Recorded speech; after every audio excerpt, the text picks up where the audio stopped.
Palavra do Senhor, Efésios, capítulo 4.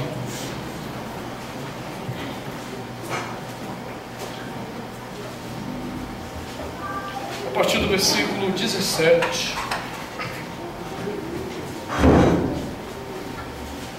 Efésios 4, a partir do versículo 17.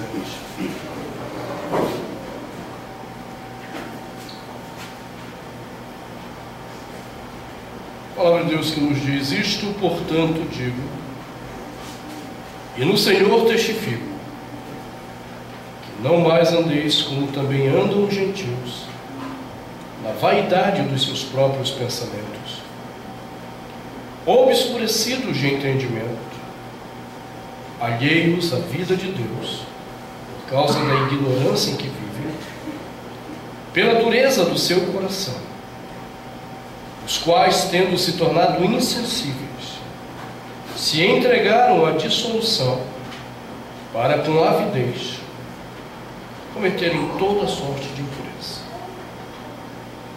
Mas não foi assim que aprendestes a Cristo. Visto que de fato o tendes ouvido e nele fostes instruídos, segundo é a verdade em Jesus, no sentido de que, quanto ao trato passado, vos despojeis do velho homem, que se corrompe segundo as concupiscências do engano, e vos renoveis no espírito do vosso entendimento, e vos revistais do novo homem, criado segundo Deus, em justiça e retidão, procedentes da verdade. Por isso, deixando a mentira, fale cada um a verdade com seu próximo, porque somos membros uns dos outros. E quando fordes provocados a ira, não pequem.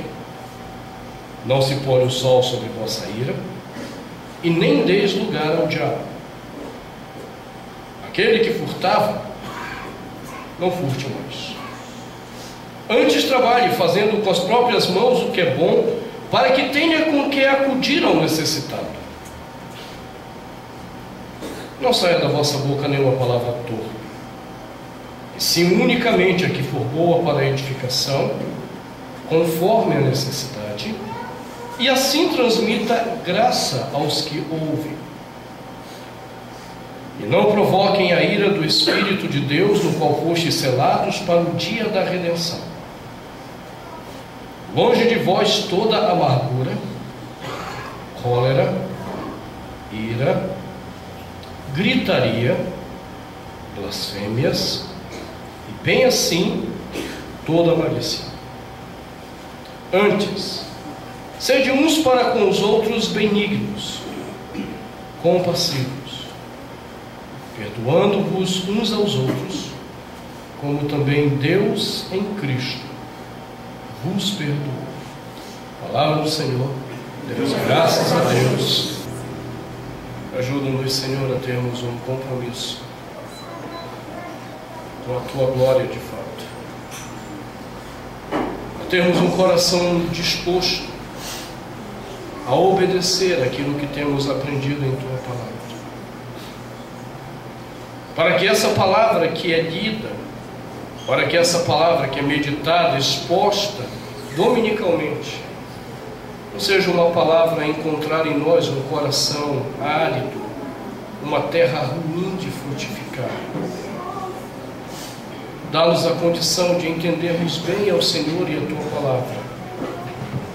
Por isso nós pedimos a bênção do Teu Espírito, para que Ele faça frutificar em nós o entendimento do que lemos, em nome de Jesus. Amém. Podemos assentar.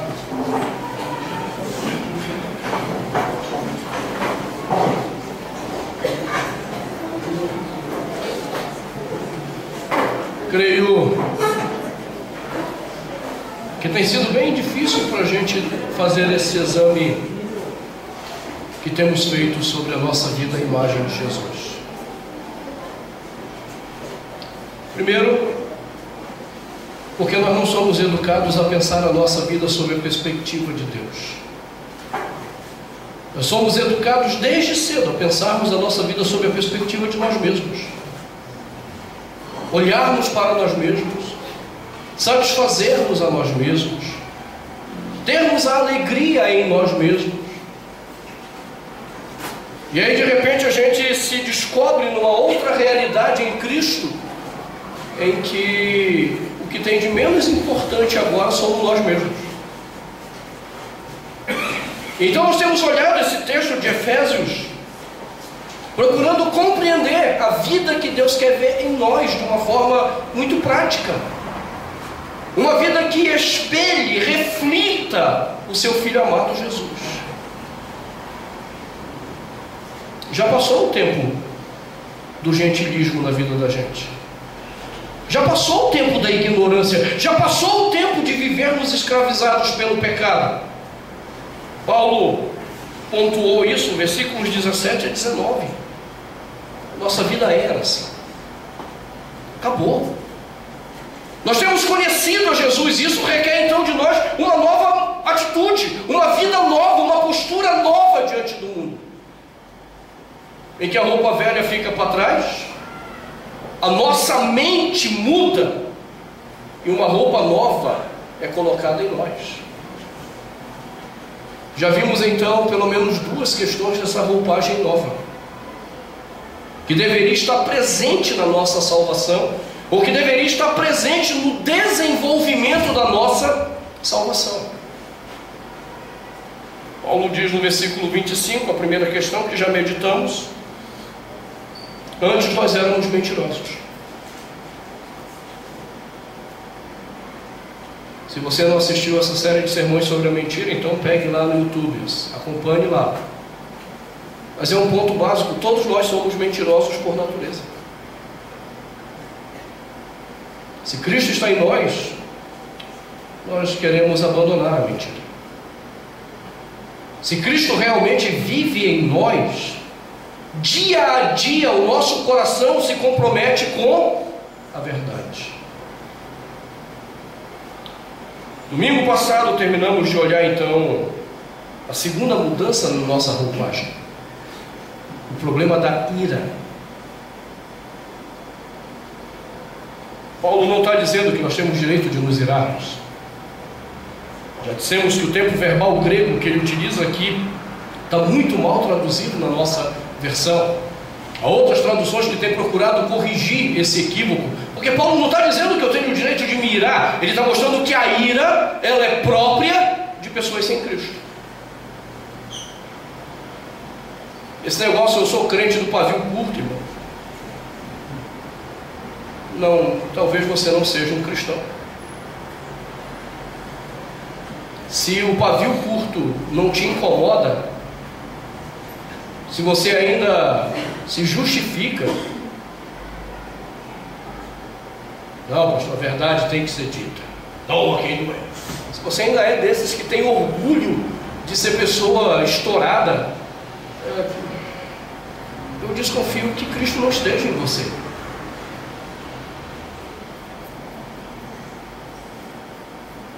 Não é que não tenham crentes lutando contra a ira, mas eles não têm orgulho da sua ira. Eles não se sentem felizes quando estouram. E aí nós vimos durante 6 domingos esse problema da ira. Eu espero que a gente tenha aprendido isso. Aprendido para quê? Para lutarmos. Com certeza não são 6 sermões que você ouviu sobre a ira. Pronto, agora eu estou curado, eu sou um homem quase zen budista. Né? Você não está mais na fase de relaxamento. Mas significa que você vai lutar. Você entendeu a verdade de Deus e você não quer mais viver aquela vida. Mas Paulo coloca uma terceira questão, e que também não é fácil para a gente. Versículo 28, Paulo diz assim: aquele que furtava, não furte mais. Antes trabalhe fazendo com as próprias mãos o que é bom, para que tenha com que acudir ao necessitado. A exemplo da mentira, as pessoas dizem: não, eu não sou ladrão, eu estou bem com Cristo, eu não roubo ninguém. Depende. O que você está entendendo por furtar? É aqui que está o nosso problema. No ano passado, quando o nosso desafio era compreender o que significava amar a Deus, nós pegamos lá os 10 mandamentos e chegamos no 8º mandamento que diz: não furtarás. E nós vimos que o negócio não é simples.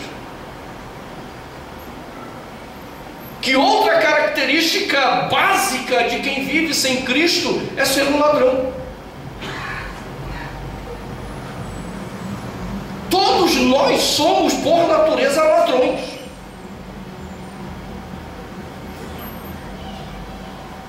O problema é que a gente cria conceitos que nos excluem do pecado do roubo. Não, eu nunca tirei nada de ninguém, pastor.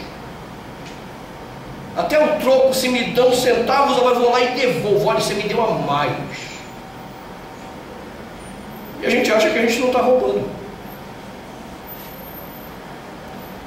O conceito do 8º mandamento que Paulo reaplica aqui, ele é muito mais amplo. Só para você começar a entender. Você é um ladrão de Deus.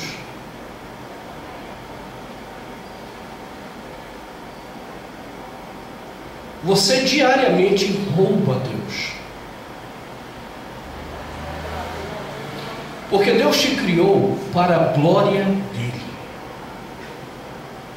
Para que você vivesse plenamente a glória dele refletida em você. E diariamente nós vivemos o dia procurando a nossa própria glória e a nossa própria satisfação.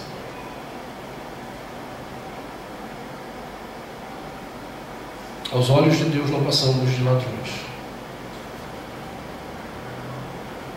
Porque Ele deu a sua imagem a nós. Entende bem isso? Você é imagem de Deus.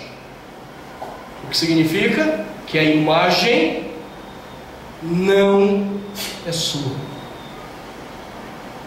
Eu e você não temos imagem própria.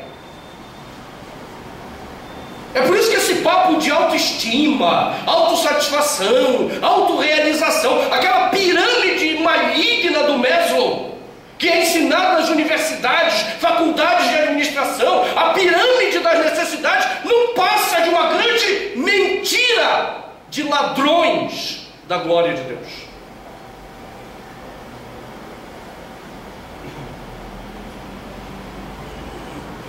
Você está começando a entender como isso é um pouquinho mais sério do que a gente imagina sobre roubo? Se a imagem não é tua e você usa para sua satisfação, você está roubando a imagem daquele a quem ela pertence. Deus. E então, quando eu roubo a imagem de Deus em mim para me satisfazer, adivinha quem é o próximo que eu vou roubar? O semelhante.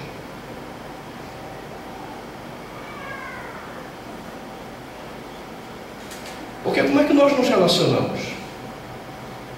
Como é que nós construímos relacionamentos? Jesus uma vez ilustrou isso quando o intérprete da lei chegou para ele, lá em Lucas, capítulo 11, perguntou: Senhor, o que farei para herdar a vida eterna? E aí Jesus disse: o que está escrito? E aí o intérprete disse: amarás o Senhor teu Deus e amarás o teu próximo. Você entende bem essa palavra? Se alguém chegasse para você e perguntasse: irmão, irmã, o que eu faço para ter vida eterna? Qual é a resposta que a gente ia dar? Olha, arrependa-se do seu pecado e crê em Jesus.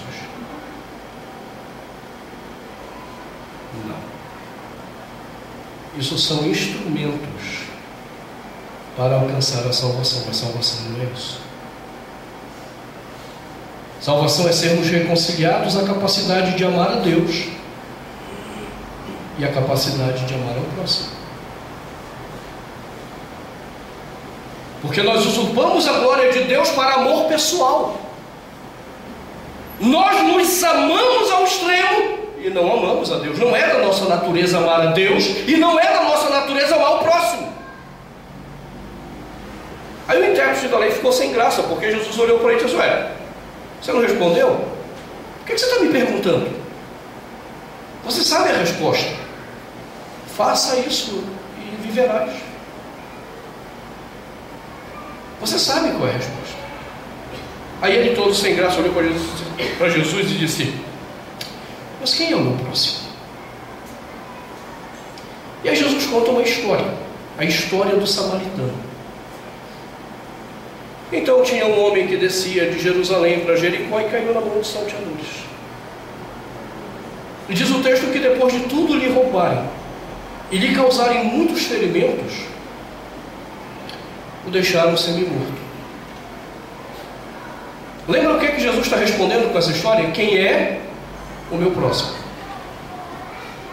E aí Jesus começa dando esse primeiro exemplo dos ladrões. Porque os ladrões situam bem como é que nós construímos nossos relacionamentos com o próximo.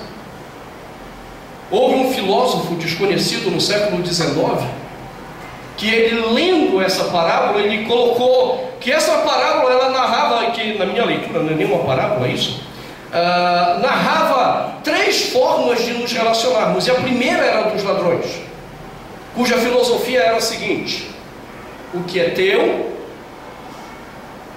é meu, vou tomar-te. Essa é a maneira natural de nós nos relacionarmos. A gente olha para o outro e pergunta: o que que este outro pode me dar?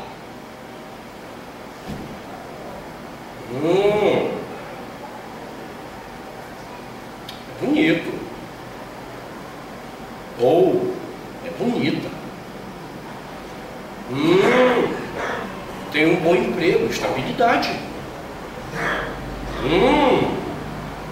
Tem status, tem família. Lá em Tietê, onde eu pastoreava, é uma desgraça esse negócio. O dia que você for a Tietê e andar na cidade, você vai entender isso que eu estou te falando. Tive muito trabalho com os membros da igreja para eles quebrarem essa desgraça no coração deles.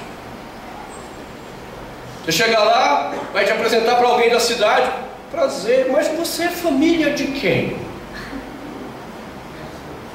Então eu quero saber, o que é que você pode me oferecer em termos de status, pelo menos nessa sociedade? Você é família de quem? Eu já disse para vocês que uma vez eu já estava no meu limite com essa história, e alguém chegou para mim: pastor, prazer, e eles cumprimentam assim, né, aqui na pontinha do dedo. Você é família de quem? Eu sou família de ninguém, eu sou um Zé Ruela. Eu fui grosso com a pessoa: sou de família de ninguém, eu sou um Zé Ruela. Porque como é que eu olho para o outro? O que que essa pessoa pode me dar? Lá em Tietê pesa muito o status. Eu tinha uma aluna numa escola, que ela era de uma família tradicional, só que eles não eram ricos. A mãe era uma professora, o pai era um policial, família, uma vida razoavelmente boa, mas não eram ricos, e os outros da família eram ricos. E uma vez a gente conversando em sala de aula sobre esse problema da cultura lá, essa menina disse para mim: professor, minha mãe diz o seguinte: a gente pode até não ter dinheiro, mas a gente tem nome. Você entende como é que eu olho para o outro? Na perspectiva do ladrão. O que que você tem que me interessa? O que que você tem que vai me satisfazer? E aos olhos de Jesus, quem age assim são ladrões. Porque é um ladrão que está preocupado com o que o outro pode ofertar. É um ladrão que, quando é ofendido, ele larga a pessoa para trás e a abandona. Porque ele não pode tirar mais nada dessa pessoa. É o ladrão que se junta à pessoa e suga essa pessoa ao máximo, e quando essa pessoa não pode dar mais nada, abandona.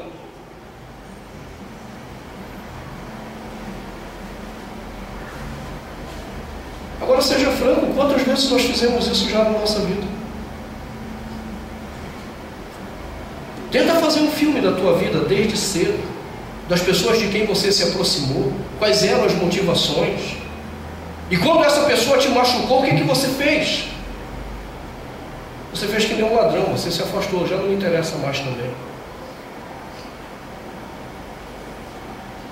Veja como as nossas amizades são construídas, quantos casamentos foram construídos nessa base.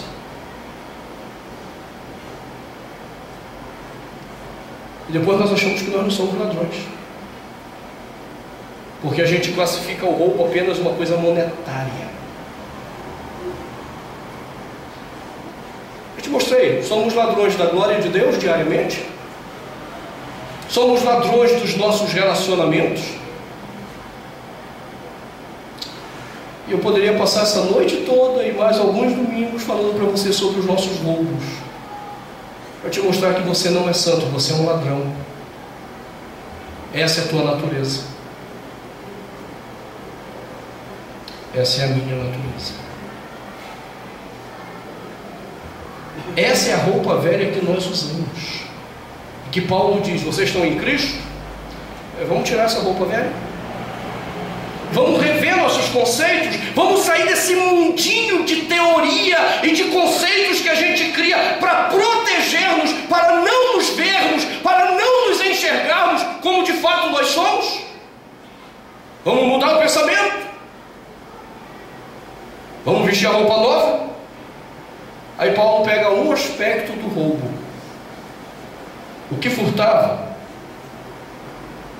não furte mais.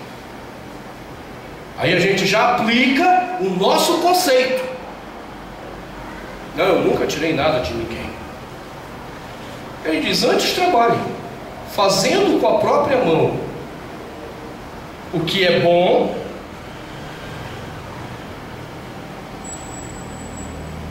isso, o que é bom, para que tenha com que acudir ao necessitado.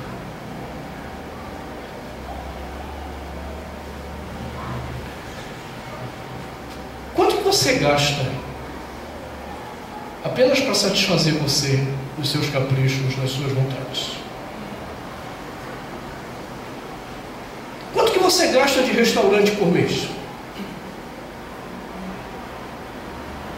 Quanto que você gasta de passeio, cinema, viagem? E quanto que você gasta com o necessitado?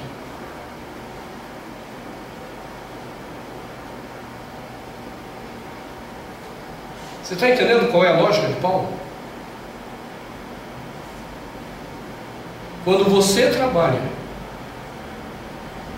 ganha bem e não acode ao necessitado, você é um ladrão. Porque Deus não te deu sobra para satisfazer você. Deus te deu sobra para acudir ao que não tem.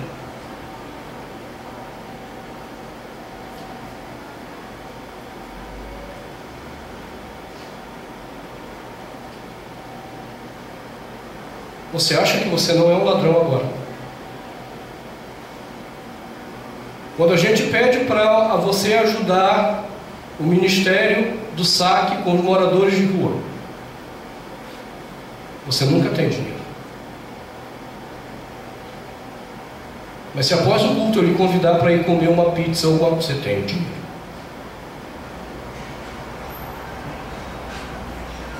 O necessitado, não, eu não tenho.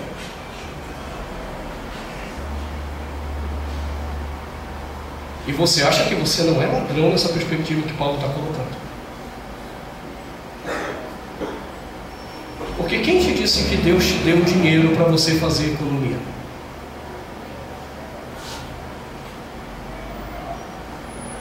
Quem te disse que Deus mandou você fazer poupança para satisfazer você?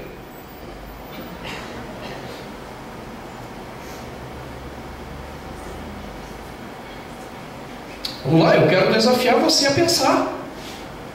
Nós temos 66 livros na Bíblia.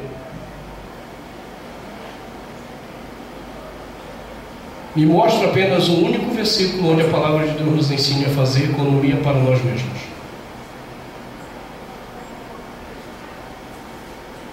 Onde a Escritura diz que eu devo juntar tesouros para mim mesmo, riquezas para mim mesmo.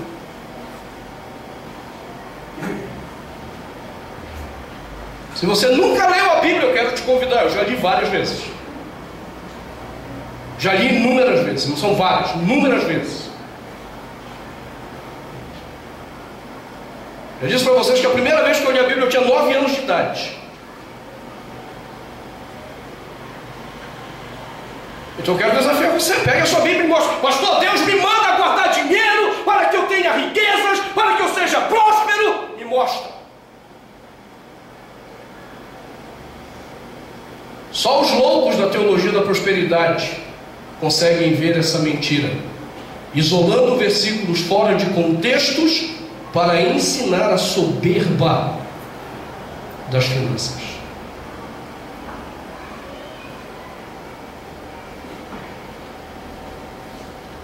Quantas vezes a pessoa chegou para você e falou do seu problema, uma necessidade financeira que ela tinha, e você tinha o dinheiro guardadinho e poderia acudir ao necessitado, e você olhou para ela e disse: olha, irmão, o negócio está feio mesmo, viu?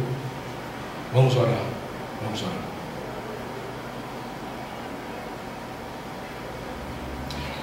Uma das coisas que me apaixona trabalhar na CEBI é porque nossos professores compreendem isso. E havia um pastor de uma igreja que tinha muita dificuldade de entender isso. Deus foi trabalhando o coração dele. Sabe aquele ditado que a água mora em pedra dura, tanto bate até que fura? Um dia ele estava lá na casa dele, chegou um amigo dele, e conversa vai, conversa bem. Ele perguntou para o amigo: rapaz, e aí, como é que estão as coisas? Ele disse assim: cara, pastor, está difícil, o mercado está ruim,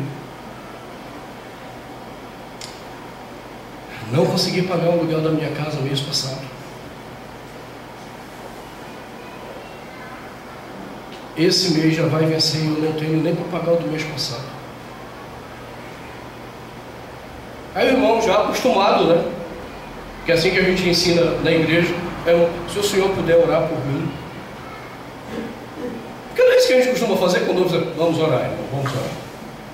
Se o senhor puder orar por mim. E esse pastor foi duramente tocado, porque ele começou a lembrar das questões sobre finanças que nós ensinamos, sobre o reino de Deus, glória de Deus. E ele tinha dinheiro guardado na poupança.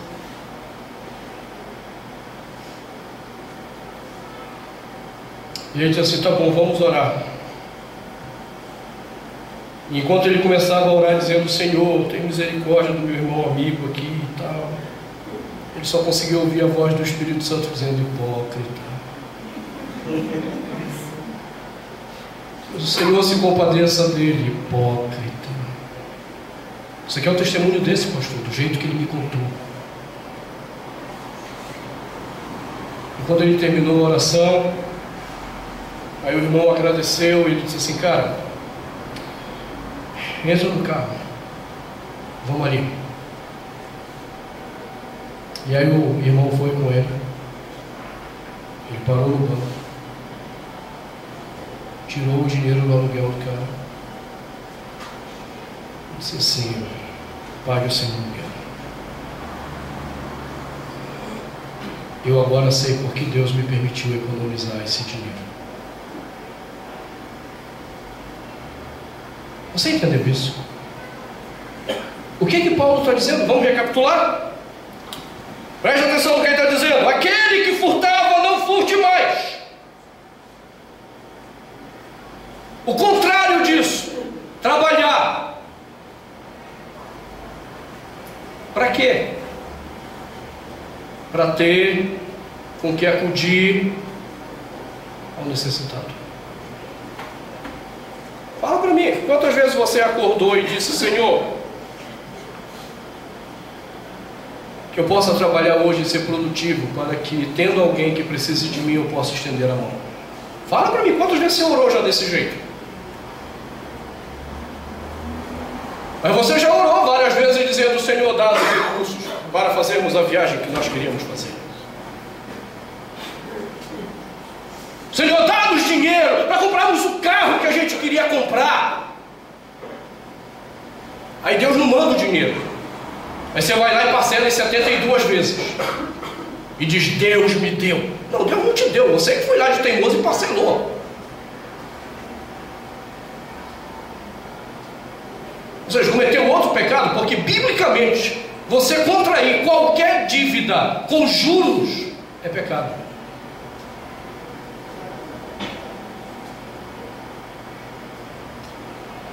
Você que deu uma de teimoso.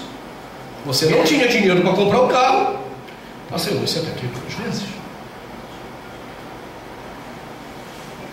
Então o seu espírito estava necessitado para acudir ao que tem necessidade. É óbvio que não, você estava pensando em você mesmo. Você estava pensando no seu coração egoísta, mesquinho, disposto a se satisfazer, mostrar o carro que comprou, mostrar a casa, o apartamento que comprou para os outros. Olha como eu estou feliz. E o necessitado é que fique as mínguas.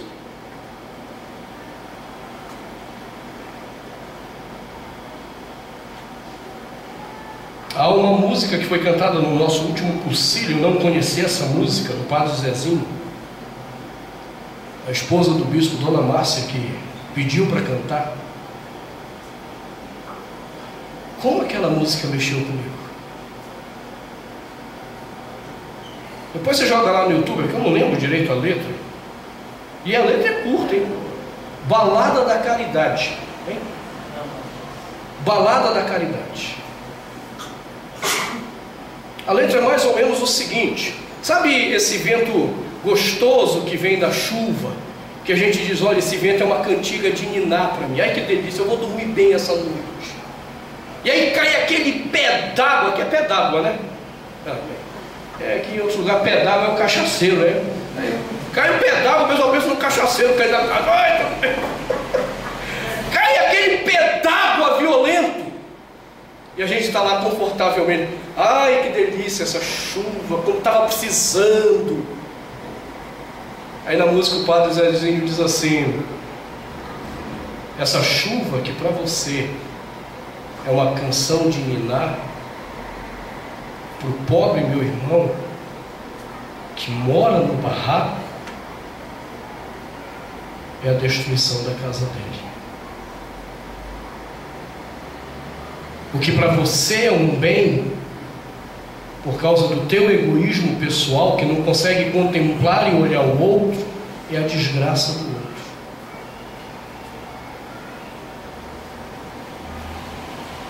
E a pergunta foi: você fez o que pelo pobre teu irmão? E aí você vai me dizer que você é a imagem de Cristo.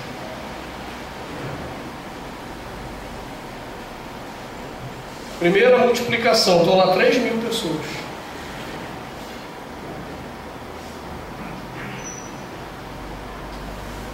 Passaram um dia ouvindo Jesus.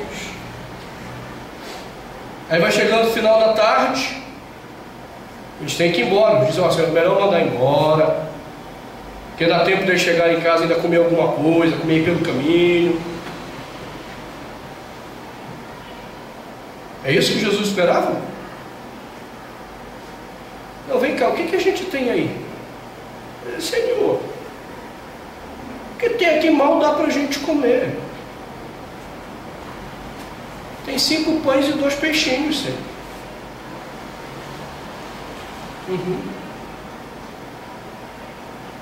Vamos dividir? Mas Senhor, é multidão. Vamos dividir. O que nós temos não é para nós. O que nós temos é para abençoar os outros que não têm.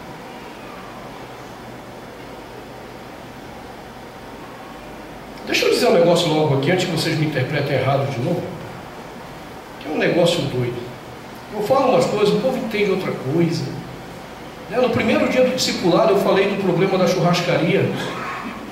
E aí alguns entenderam que eu estava dizendo que era pecado na churrascaria. Aí agora eu estou dizendo a você que se você sai daqui, vai comer alguma coisa num restaurante, mas você não pode ajudar o necessitado, você está pecando. E eu, pastor, diz que não pode ir em restaurante também não. O pessoal já diz que eu sou radical, mas vocês ainda ajudam a aumentar essa ideia. Não, você pode ir, desde que isso não signifique tirar daquele que te pede.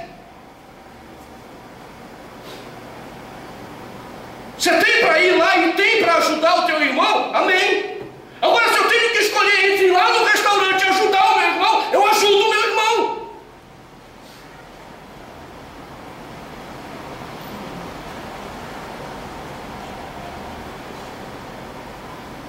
Dá para entender essa questão? Deus não tem nos dado a mais para conquistarmos riquezas. Deus nos tem dado a mais para acudir ao necessitado.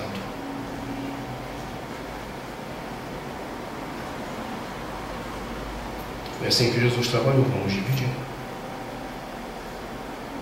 Pastor, mãe, Jesus era Deus, pastor. Para ele era tudo mais fácil. O senhor não está querendo que eu chegue nesse nível? Estou.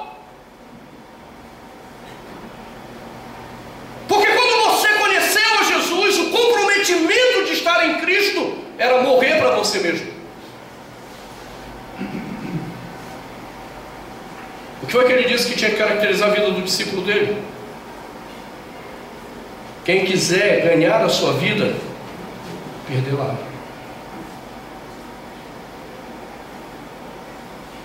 O caminho para ganhar é perder. Meu discípulo tem que tomar a cruz dia a dia. O que é tomar a cruz? Não é as maluquices que o pessoal inventa por aí, nossos problemas. Não, tomar a cruz no contexto de Jesus, da sociedade do primeiro século, era morrer. Era estar disposto a ir para a cruz mesmo, morrer. Não é viver mais para si mesmo.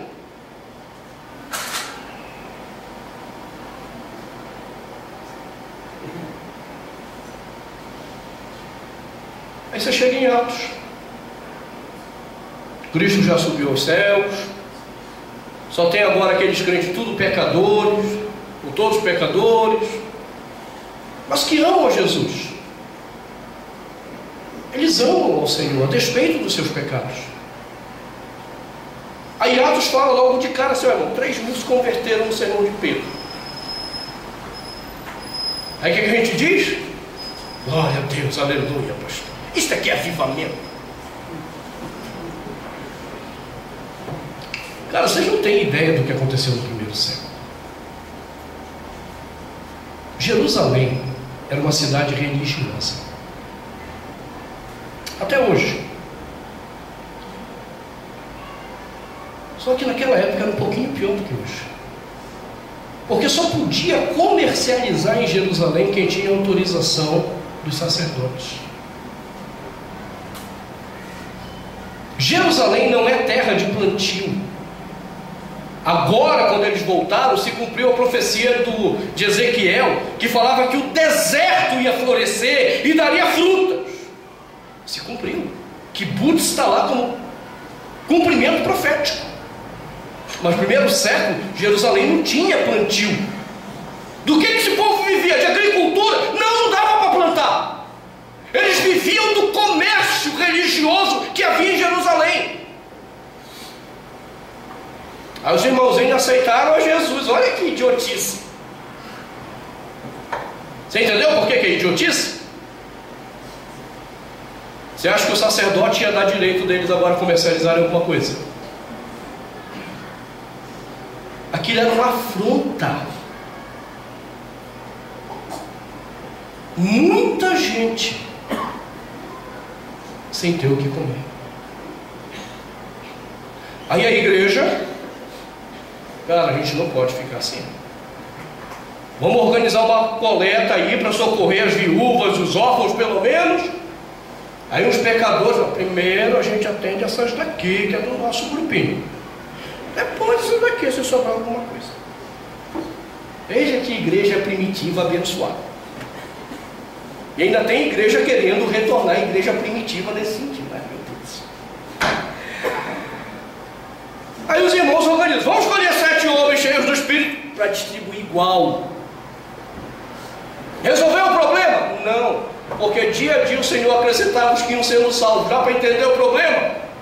Dia a dia tinha mais boca para sustentar, amigo. Gente se convertendo naquela época não significava mais dízimo na igreja. Era boca para alimentar.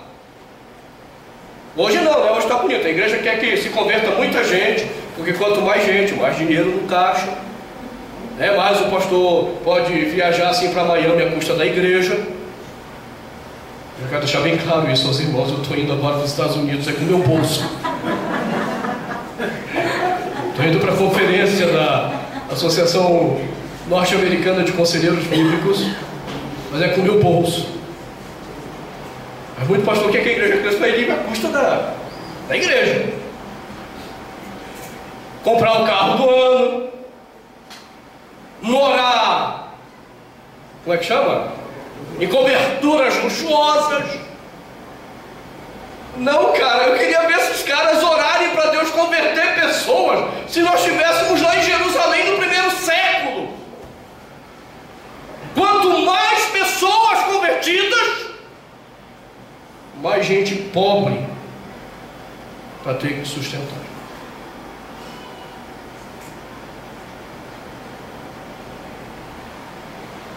E qual foi a reação da igreja? Tá difícil o negócio, cara. Eu acho que é melhor a gente parar de evangelizar, que o negócio está ficando feio. Essa semana eu sentei com o Tadeu para ver nossas finanças. Graças a Deus, estamos indo. E cada dia tem mais gente para ajudar.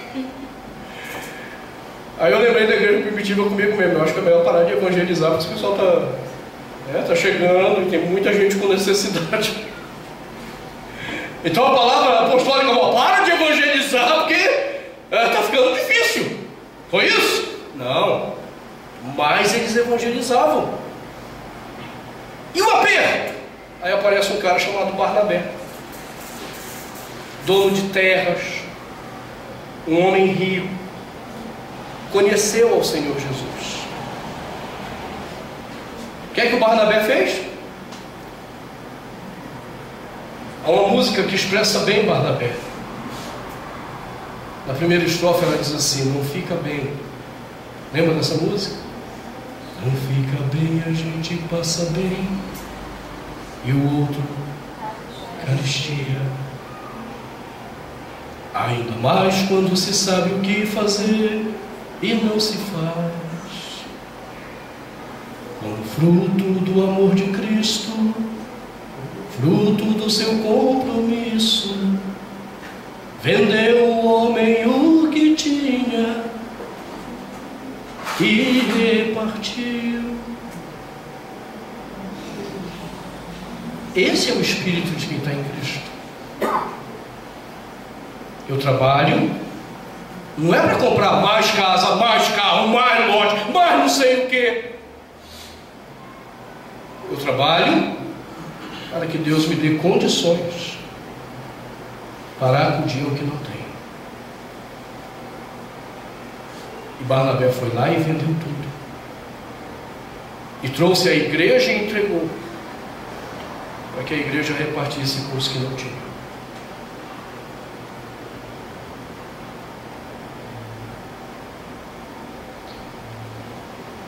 Eu sinceramente espero, irmãos, morrer nessa igreja.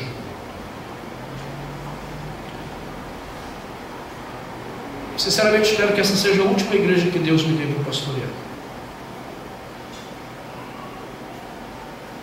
Mas eu espero sinceramente que Deus me dê a graça de morrer nessa igreja como temos caminhado até aqui. Onde irmãos têm entendido isso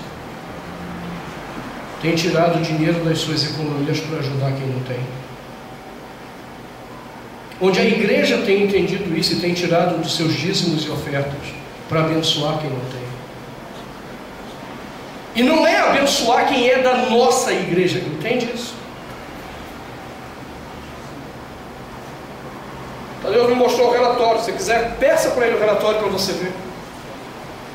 Você vai, mas quem é esse aqui? Quem é esse aqui? Você não sabe, não é gente da nossa igreja somente. Porque da mesma forma que Deus opera na minha vida pessoal, Ele tem que operar na vida da sua igreja. E se Deus me dá mais para ajudar o semelhante, Ele também dá mais à igreja para ajudar o semelhante.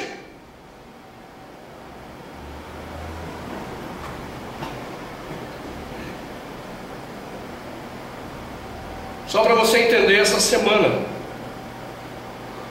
nós fizemos um envio de quase R$2.000 só para ajudar pessoas.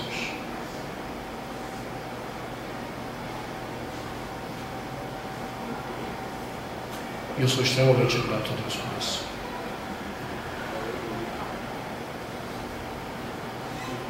Porque Deus não nos tem nos dado para economizarmos. Deus não nos tem nos dado para termos um local lindo para adorarmos ao Senhor. Que local lindo para adorar ao Senhor? Você é soberba do coração. De gente soberba que quer ter lugar luxuoso para sentar. Os recursos que Deus nos dá é para abençoar a vida de outros. Nós nos enchemos de nossas tolices. E aí não temos dinheiro para socorrer os que precisam.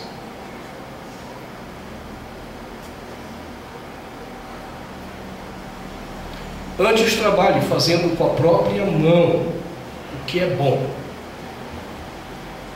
para ter com que ajudar o necessitado. Quando você não faz isso, aos olhos de Deus você é um ladrão.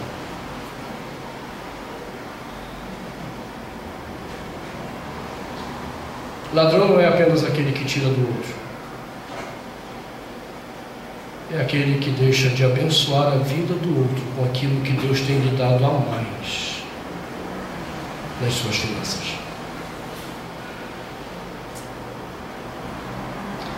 Eu quero voltar a essa questão no próximo sermão. Há algumas coisas que Paulo pontua que nós precisamos entender. Isso é apenas uma introdução a esse assunto. E agora é a hora de ver quem de fato é crente. Porque já diz um ditado popular que o último lugar que se converte na vida do povo é o bolso. Só que eu ouço o pessoal falar isso para dizer assim, o irmão não é dizimista, porque o último lugar que se converte é o bolso. Não, irmão, é o bolso em todos os sentidos. Porque tem muita gente que é dizimista exatamente para ser ladrão. Ele dá o dízimo exatamente para que ele não tenha o comprometimento de ajudar o necessitado. É a igreja que se vira, eu já dei minha parte mesmo, então vem com Deus. A gente age como fariseus. Jesus falando do dízimo em Mateus 23, ele diz, olha, os fariseus eles dão o dízimo de tudo. Eles não estão errados em dar o dízimo de tudo. Vocês, cristãos, deveriam fazer isso também. São palavras de Jesus. Sem esquecer a fé, a misericórdia e a justiça. Aí eu dei meu dízimo, alguém precisa... Não, já dei meu dízimo, estou bem com Deus. Vamos orar por você, irmão. Eu esqueci a misericórdia. Olha que fariseu lindo que eu sou. Eu quero concluir isso apenas com uma outra palavra de Paulo, exortando Timóteo sobre como ele deveria tratar a igreja e ensinar a igreja em 1 Timóteo.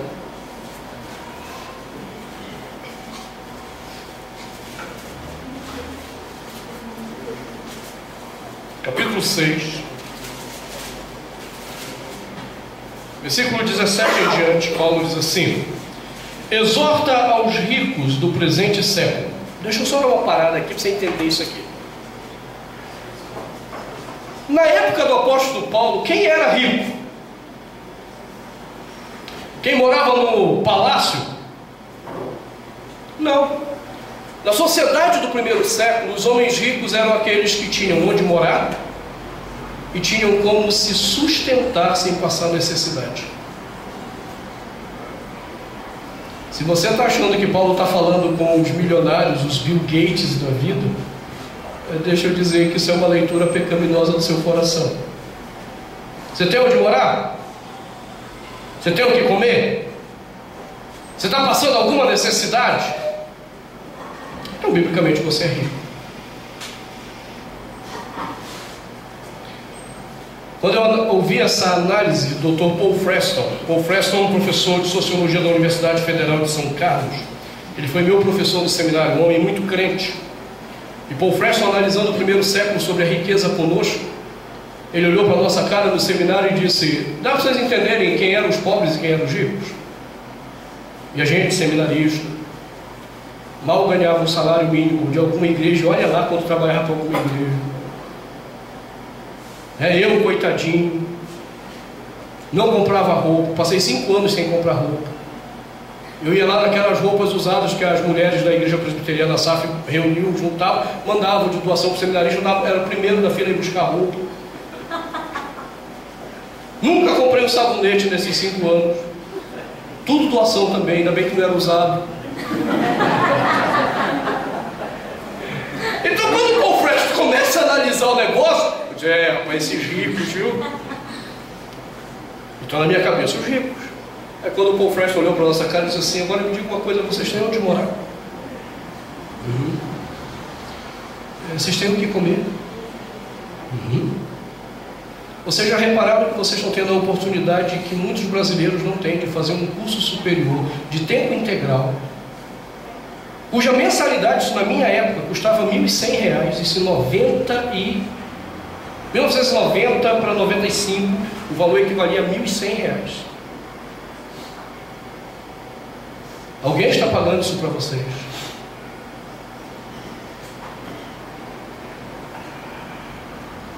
Vocês acham que vocês são pobres?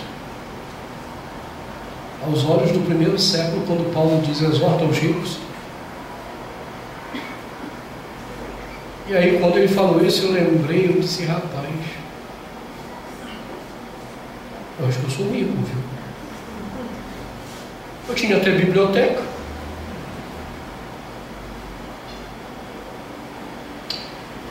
Foi ali que eu entendi essa exortação de Paulo. Ele diz: exorta aos ricos do presente século, que não sejam orgulhosos,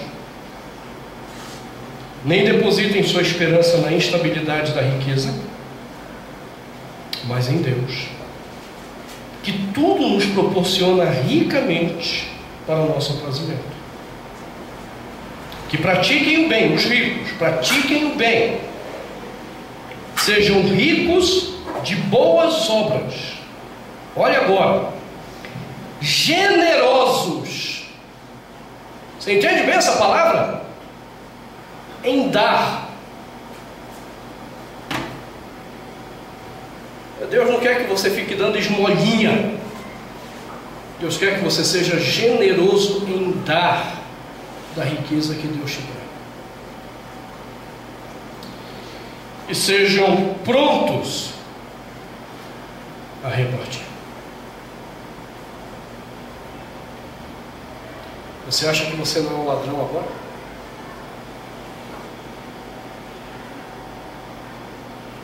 Você todo dia acorda e vai para o seu trabalho agradecendo a Deus pela oportunidade de ter recursos para ajudar quem te procura. E todas as vezes que alguém te procura, você ajuda com muita alegria. Oh, que bom que você me procurou. Ou tanta gente me procurava, olha para mim, mas tem um imã que me atrai, esse povo de tipo de gente, caramba. Olha quanta gente passou daí, ele olha para mim. Você está entendendo qual é o conceito paulino de roubo?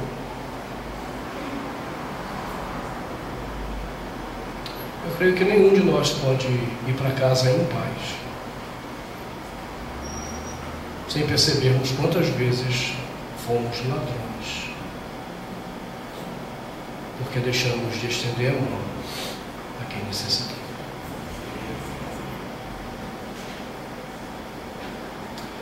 quero voltar a esse assunto ainda, porque Paulo não esgotou isso no versículo 28. Há uma sequência de raciocínio. Essa é apenas a introdução para você entender. Somos ladrões e Paulo está certo. Sem Cristo nós éramos ladrões mesmo. Agora em Cristo, esperamos que esse espírito de ladrão que é em nós seja exorcizado de dentro de nós. Feche seus olhos, vamos orar. Senhor, nos ajude a entender essa palavra. Eu não tenho dúvida que a grande maioria dos que estão aqui nessa noite são pessoas ricas. Pessoas a quem o Senhor mesmo tem abençoado com recursos.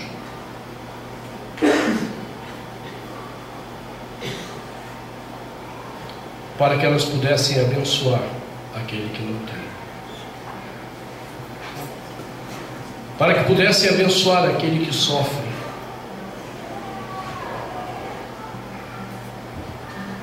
Eu peço ao Senhor que nos perturbe. Que o Senhor nos inquiete. Perturba essa igreja, Pai. Perturba cada membro. Para que ao morder um sanduíche, pagar uma churrascaria, pagar um rodízio que seja de qualquer outra coisa, possa ter no coração um questionamento se aquilo não é um roubo daquele que necessita. Seremos gratos se pudermos ter esses momentos em família, sem roubarmos de quem necessita. E seremos gratos se tivermos que abençoar quem necessita, em detrimento do nosso sacrifício pessoal, como manifestação do teu amor para o mundo, em nome de Jesus. Amém.